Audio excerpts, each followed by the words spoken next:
Halo semuanya, perkenalkan nama saya Yunifrida Neltisora, NIM 23130027, kelas A, Prodi Teknik Informatika Diploma 3.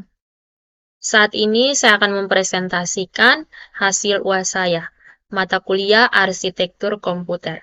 Langsung saja ke materinya. Yang pertama yaitu latar belakang arsitektur komputer. Arsitektur komputer mempelajari desain perangkat keras, interaksi perangkat keras dan lunak, serta optimisasi sistem. Teknologi yang berkembang pesat telah mengubah komputer dari mesin besar menjadi perangkat pribadi di rumah, kantor, dan mobile. Arsitektur komputer terus berkembang untuk mendukung aplikasi kompleks seperti big data, AI, grafis, dan aplikasi real-time. Tantangan utamanya adalah meningkatkan kinerja, efisiensi daya, fleksibilitas, dan skalabilitas untuk berbagai kebutuhan. Berikut adalah analisis kebutuhan sistem. Yang pertama, identifikasi dan penjelasan jenis prosesor yang paling sesuai untuk kebutuhan perusahaan atau lembaga atau organisasi. Yang pertama ada CPU atau Central Processing Unit. CPU adalah prosesor serbaguna dengan multicore untuk pemrosesan paralel, cocok untuk aplikasi kantor, database, virtualisasi, dan komputasi umum.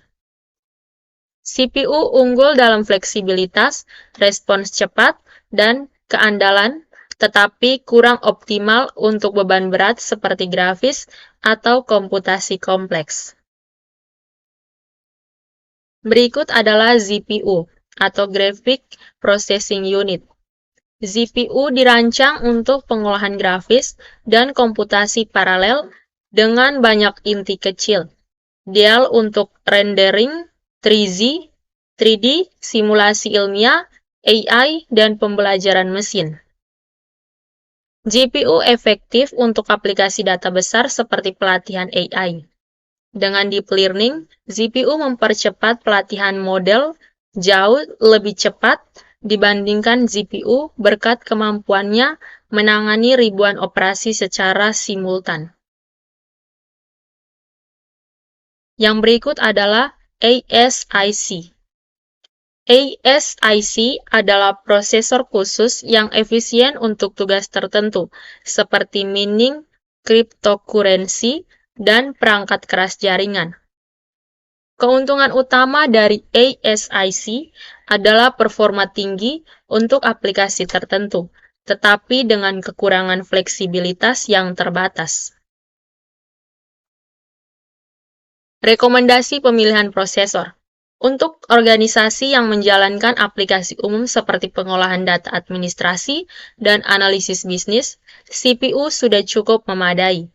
Namun, untuk organisasi yang terlibat dalam pengolahan data besar atau kecerdasan buatan, disarankan untuk menggunakan GPU atau ASIC yang lebih efisien dalam pemrosesan paralel dan pengolahan data dalam skala besar. Berikut adalah manajemen memori dan input-output. Pertama, yaitu cara sistem mengelola akses data besar dalam memori utama dan penyimpanan sekunder. Yang pertama adalah memori utama atau RAM. Memori utama berfungsi untuk menyimpan data sementara yang sedang diproses oleh CPU. Kecepatan akses memori utama jauh lebih cepat dibandingkan dengan penyimpanan sekunder, tetapi kapasitasnya terbatas. Oleh karena itu, pengolahan memori yang efisien sangat diperlukan agar aplikasi dapat berjalan dengan lancar tanpa mengalami kekurangan memori. Yang kedua adalah penyimpanan sekunder atau SSD, HDD. Penyimpanan sekunder menyimpan data besar yang jarang diakses. SSD lebih cepat dan tahan dibanding HDD, tetapi lebih mahal, cocok untuk file dan database. Sistem mengelola data besar dengan teknik seperti pegging, memindahkan data tak terpakai dari memori utama ke disk dan mengembalikannya saat dibutuhkan. Yang berikut adalah usulan strategi chasing untuk mempercepat pengolahan data real-time. Yang pertama adalah chase L1, L2, dan L3. Chase L1 adalah chase tercepat dan terletak di dalam prosesor, sementara chase L2 dan L3 memiliki kapasitas yang lebih besar namun sedikit lebih lambat. Sistem harus mengoptimalkan penggunaan chase ini untuk menyimpan data yang paling sering diakses. Berikut adalah disk chase. Disk chase berfungsi untuk menyimpan data yang baru saja dibaca dari penyimpanan sekunder atau SSD. Dengan menggunakan disk chase, waktu akses ke data dapat dikurangi secara signifikan, yang sangat berguna untuk aplikasi yang memerlukan pembacaan data secara terus-menerus.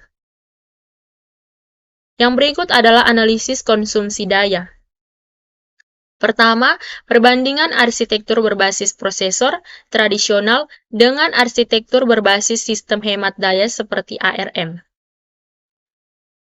Perbandingan arsitektur prosesor berbasis x86 seperti Intel dan AMD dengan ARM menunjukkan perbedaan yang signifikan dalam hal konsumsi daya. Prosesor berbasis x86 biasanya menawarkan performa yang lebih tinggi, namun mengkonsumsi daya yang lebih besar. Prosesor ini banyak digunakan di server, workstation, dan PC, di mana kinerja tinggi sangat diperlukan. Sebaliknya, ARM dirancang untuk efisiensi daya yang membuatnya ideal untuk perangkat mobile, IoT atau Internet of Things, dan perangkat lainnya yang memerlukan konsumsi daya rendah. ARM memiliki desain yang lebih sederhana dan mengutamakan optimasi energi, sehingga banyak digunakan di smartphone, tablet, dan server low power. Berikut adalah keuntungan dan kelemahan ARM. Keuntungan ARM yang pertama, efisiensi daya yang lebih baik, ideal untuk perangkat mobile dan aplikasi IoT. Yang kedua, ukuran dan biaya yang lebih kecil dan terjangkau. Kelemahan ARM yaitu performa lebih rendah dalam aplikasi yang membutuhkan pemrosesan berat seperti pengolahan data besar atau gaming. Rekomendasi desain sistem dengan keseimbangan antara performa tinggi dan efisiensi daya. Untuk sistem yang membutuhkan keseimbangan antara performa tinggi dan efisiensi daya, solusi ideal adalah menggunakan prosesor ARM untuk perangkat mobile dan IoT, karena efisien dalam konsumsi daya dan cukup untuk tugas ringan hingga menengah. Sementara itu, prosesor x86 lebih cocok untuk aplikasi berat seperti server dan workstation, karena kemampuannya menangani beban kinerja intensif dengan performa tinggi meskipun mengkonsumsi daya lebih banyak. Di sisi lain, untuk pusat data yang mengutamakan efisiensi daya, server berbasis ARM dapat menjadi pilihan yang menarik, seperti yang dibuktikan oleh chip AWS Graviton yang menawarkan keseimbangan antara performa dan konsumsi daya yang rendah. Dengan mengkombinasikan kedua arsitektur ini, sistem dapat mengoptimalkan kinerja sesuai kebutuhan sambil tetap hemat. Yang terakhir adalah kesimpulan dan saran. Kesimpulan, makalah ini membahas arsitektur komputer, meliputi pemilihan prosesor, pengolahan memori, dan efisiensi daya. CPU cocok untuk aplikasi umum. GPU unggul dalam AI dan data besar, sementara ASIC efektif untuk tugas spesifik. Pengelolaan memori dan chasing optimal meningkatkan kinerja, terutama pada aplikasi real-time. Prosesor ARM lebih efisiensi daya, sedangkan x86 unggul untuk komputasi berat. Yang berikut adalah saran. Organisasi harus mempertimbangkan kebutuhan komputasi saat memilih prosesor. GPU atau ASIC lebih efektif untuk AI dan data besar. Sementara sistem real-time memerlukan teknik chasing untuk mengurangi latensi.